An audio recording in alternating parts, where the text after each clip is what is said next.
When I was in high school, I started to do social experiments, maybe more unconsciously than consciously. You see, I was popular, probably more well known than well liked, but although at times I really enjoyed being in school, I couldn't figure out which relationships were real. And all I wanted to know was, what is my place? Who I'm supposed to be? And at those times, maybe I would start to think about bears. Because there is something about bears, isn't there? They're majestic and powerful animals and arguably the top predator on the North American continent. Over the past year or so, bears have taken up a decent amount of my mental space. I somehow find myself watching two Hulu series that were largely about bears: Reservation Dogs and The Bear. I decided to watch these two series because they each represented, for me, something important: history and home. Unbeknownst to me, they both happen to centralize the bear as a key thematic element. They accomplished this through Bear Smallhill in Reservation Dogs, the primary character, and Carmen Berzatto, nicknamed Bear, the lead of the bear. Thematically, the bear represents similar things, and in fact, the central premise of the two series are also largely the same. Reservation Dogs is about the coming of age of four somewhat delinquent First Nation youths on their reservation. Bear struggles with what it means to become a man and moving beyond his childhood, with an absent father, and in the wake of the death of one of his dearest friends. The Bear is the story of what Carmen makes of himself and his career after returning home to Chicago to take over his brother's restaurant after a short but successful career as one of the finest chefs in the United States. All of this in the wake of the death of his older brother. I was attracted to these two series for very different reasons, and I was looking for two different things in them while I watched, and in large part, in them, I found those things. I have Native American ancestry. At least that's what I believe. If you know anything about tribal history, you know that up until the early part of the 1900s, the U.S. government forced Native people to identify as mulatto on records if they lived outside of the sovereignty of their tribes. Mulatto doesn't mean black and white, ostensibly. It was a type of Native American erasure. So I know very little about that or perhaps those ancestors. Just photos and some stories. And like the reality of being mixed, its appearance in only some of my features, when I venture into that culture, one I wasn't raised in, I look to it to find something secret, an unknown or hidden important thing in myself that I haven't learned. And I found something in Reservation Dogs, a show about coming of age. It asks the questions of what is it to be a man and what must I do to become that.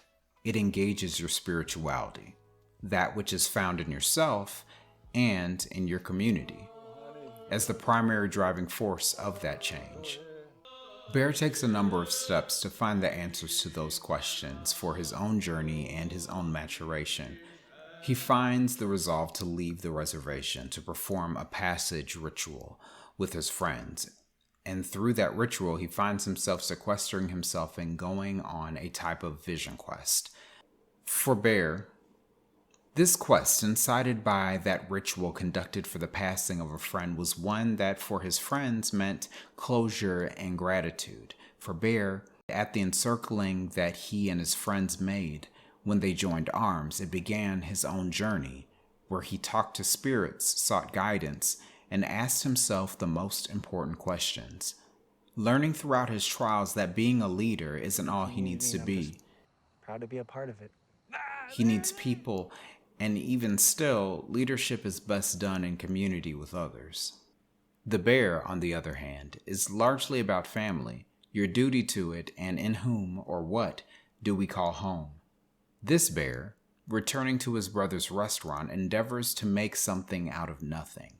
A worn-down restaurant, a chaotic staff, a venomous family dynamic, in the backdrop of the city that he calls home. My home was much like Bear's. And like Bear again, I find myself on my second win. Carmen had a great career as one of the greatest chefs in the country. But he left his life to return home. But the quest that he goes on and the questions that he has to answer for himself are about what can he make of this new home? And does he even have it in him, after all of the trauma that he experienced in that place, to make something of it? And even as he has the fortune of finding the means through which he is going to make that change and answer those questions, he has to determine within himself if there is enough of him to give to make everything a reality. Or if he's better off landing somewhere closer, easier, and less fulfilled. Because no amount of good is worth how terrible this feels. The bear in both of these dramas represents the same essential thing. The bear represents strength, power, wisdom, courage, and also health and family. For Bear, his journey is about becoming who he is supposed to be and taking up the space in his life and in the lives of others that he's supposed to. For Carmen, his story is about what happens to the same bear when it has been caged or abused, how its natural state and most essential virtues are corrupted, and how he must tame his grisly state to achieve his dreams. To lovers of both shows, The Bear begs us to consider what is our essential state of being. Are we honoring it? And how might we return to it if it has been somehow distorted? Everyone's spirit animal isn't the bear.